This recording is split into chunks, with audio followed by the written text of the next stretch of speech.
Hi folks, today we're going to go over a 1978 KZ650 that I just purchased that most likely will have a full frame off restoration done. So what I'm doing now is just making a quick pan of the bike so we can have a basic idea of what we're looking at. Now you can see it is painted white with a blue stripe, which is not standard for this bike. So somebody's repainted it probably multiple times. The paint doesn't look too bad from far away, but if we come in and take a closer look, you can see that we have some lifting of the paint, and that was caused by somebody using the wrong kind of paint and not testing it. Most likely a supermarket store paint that is ether based and lifted the paint, and they didn't do a test. So, which is a shame, because you can see it's the undercoat base paint is actually pretty nice. It's a kind of a deep pearl, but unfortunately that's all going to have to be stripped because it just looks terrible with this lifted paint, and we want to restore it back to the original color, which for this bike is going to be emerald green with a pearl base. Now as we look at the other components, I'm just going to quickly just scan the engine here, and then we'll kind of work our way backwards on the left side. I'm just going to point out some things that are typical when you buy a used bike that's pretty cheap and been around the block, rode hard and put away wet, as I like to say. Starting off with the engine, you can see we've got some original plugs, original wires.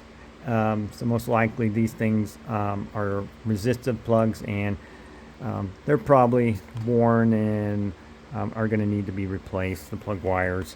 We haven't opened up the engine yet, and looked at the plugs yet, so we really don't know what's going on inside yet. As far as the case, it looks pretty good. It doesn't look like this one's been down on this side. Just a couple little scratches, probably just garage rash. One thing that is concerning are the carbs. We can see that somebody's put filter pods on, and these are some sort of no-name brand. And you can see there's not even any oil on the pods, so that's something that's probably going to just have to be replaced. And they're also impacted with dirt. The carbs themselves look like they've been leaking, so it looks like we're going to have to do a carb rebuild on everything as well. You can see some of the debris that's down here on the engine case, some of the residue from the leaking carbs. We can also see that the breather doesn't even have a filter on it or a tube going to anywhere, so that's not good.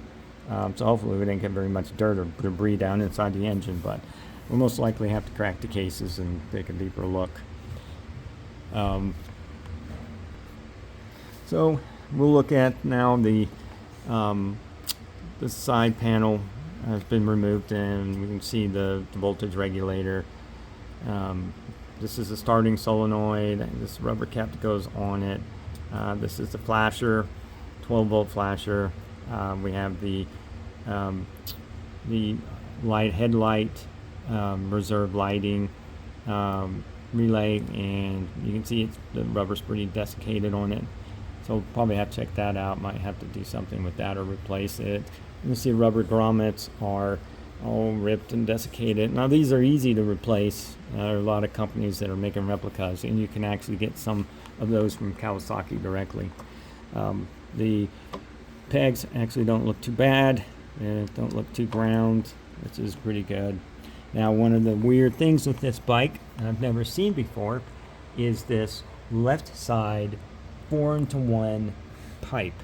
Now that's not normal. Normally the pipe is on the right side, and this could be a one-off home built job.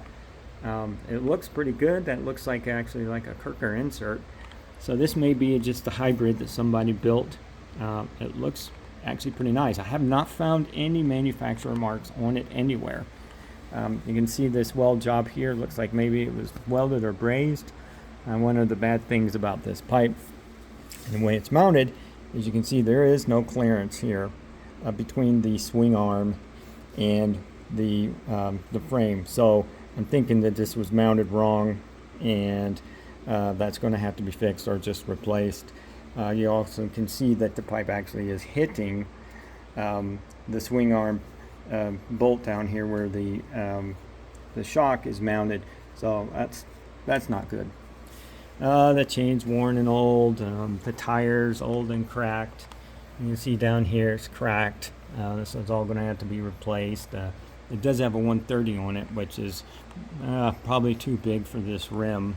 The rim's all rusted, and so there's a lot of stuff that's going to have to be worked on and fixed.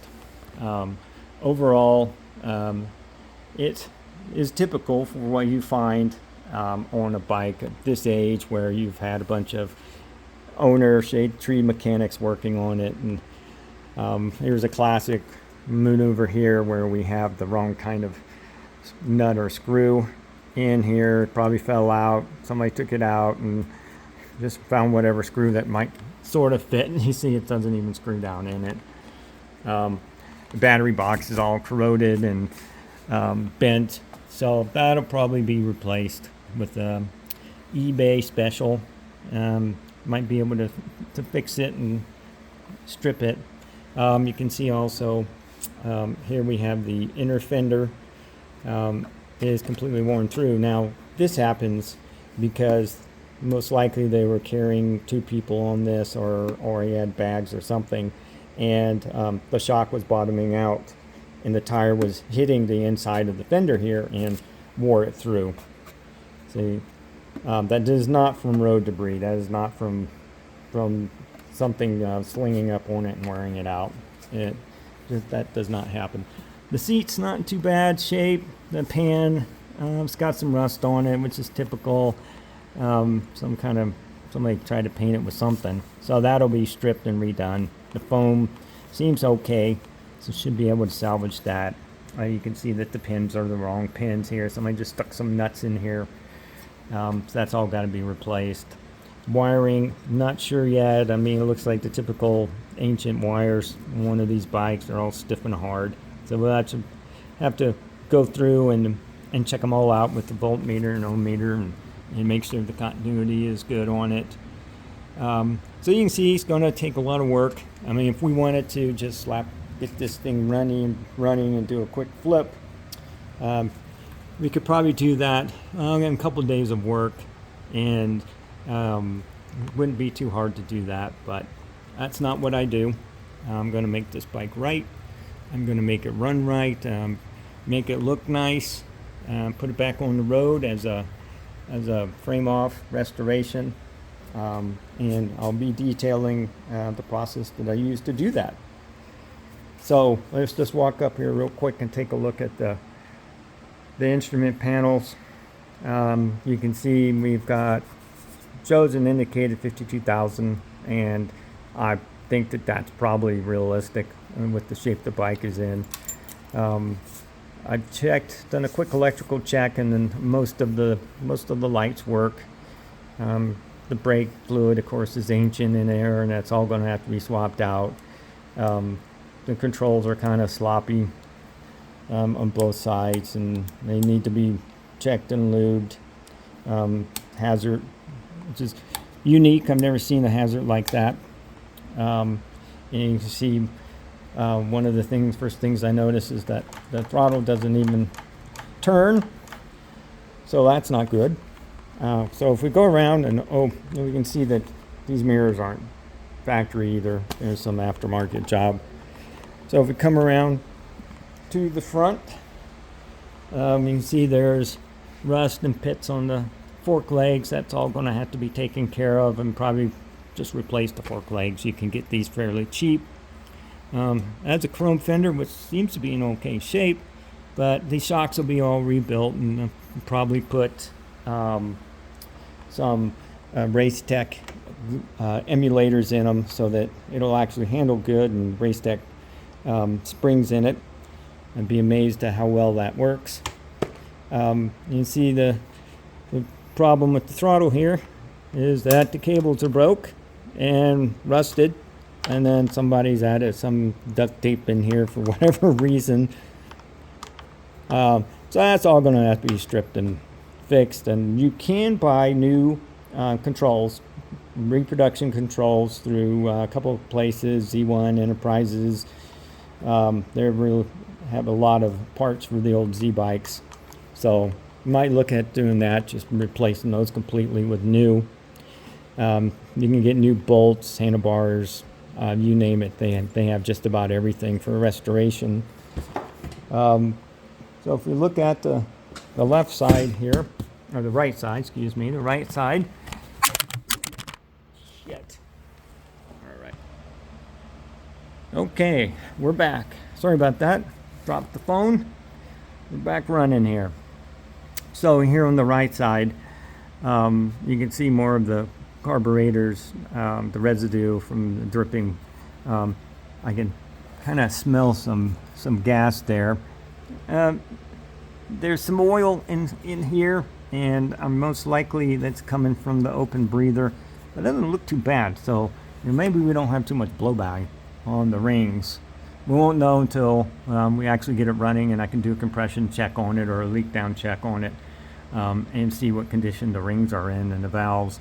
Probably going to have to do at least go over the valve shims and determine if we got any valves out of adjustment, do a valve job on that. We can see, let's take off this cover, see what's behind it. Oh, here we go. That looks lovely. So you can see more of the rubber grommets that are all desiccated and ripped. It looks terrible in here. It's missing some parts. So we're missing, there's a plate that goes here that's used to mount some of the electrics. So that's missing. So we'll have to replace that. Shouldn't be too hard to find one on eBay. These shocks are actually off of a Zephyr 750, and I quickly put these on when I got the bike because the stock shocks were just completely trash, and I needed to be able just to roll it around. And so I put these on just as a roller because the other shocks were just completely locked up. You can see, so these are really great shocks. I love them. I put them on a lot of my bikes, either the Zephyrs or the KYBs off of a ZRX.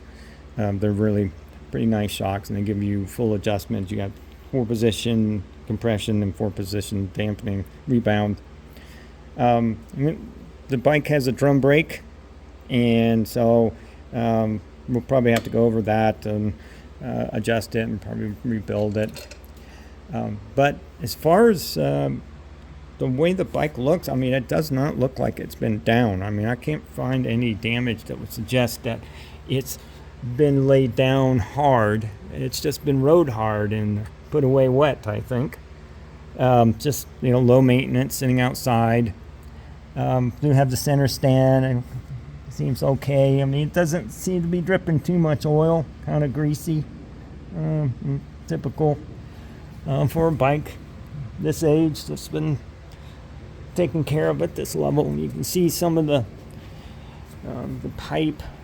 You got too many screws in here, and somebody's kind of Mickey Moused it together, and I actually saw it cracked.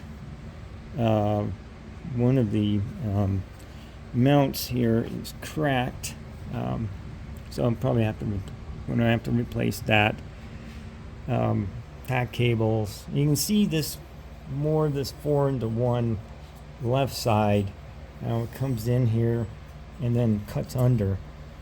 It's pretty unique. I mean, this is a home job. They did a really good job on it. Now you see that this case is painted black, but the covers are silver, are unfinished, which is standard in stock on this bike, on this engine. So far, it looks okay. I'll admit I got it for a cheap price. It was only $500, so you can't beat that with a stick. It has a 19-inch front rim, which is standard stock for this. The Fenders, looks like it's got some chrome pitting on it, so we might look at getting that redone, re-chromed. And looks like the brake isn't in too bad a shape. It's actually looks really good. So you can see it's going to take some work, and we'll be doing a frame off on this guy. And you see the paint here where it looks like a gas build, and it melted the paint, and which tells me that this is not the right kind of paint. This isn't a two-part clear or two-part paint, epoxy paint, because it's not fuel resistant. So we'll be changing that. We'll be repainting everything, stripping this and repainting it the right color. It'll be really nice when we get it done. Now these carbs, there was a version that came with accelerator pumps, and I don't believe that this one has that. Haven't found it anywhere, and there was a kit you could get back in the day to add the accelerator pump to it. And I don't know if you can do that on these carbs. I was told that you really didn't need it, but I think it might be neat to put those on, just because it helps out right off idle lean spot, give you a little bit of punch. And these are called smooth bores. These are Mikuni smooth bores. If we were to take a look inside of them, and I do believe that these are 26 millimeter carbs. Is what they came stock on the bike. So you can see we got a lot of work cut out for us. I look forward to digging into this and stripping it down. The first thing we'll be doing is going and putting together a parts list for what we're going to need, try to find everything that's missing, try to find everything that is wrong on the bike, and probably going to be a pretty big list. So that will be part of the next video. Hope you enjoyed this, found it educational, entertaining, and as we do more of these, we'll just get better and better at it. Thanks.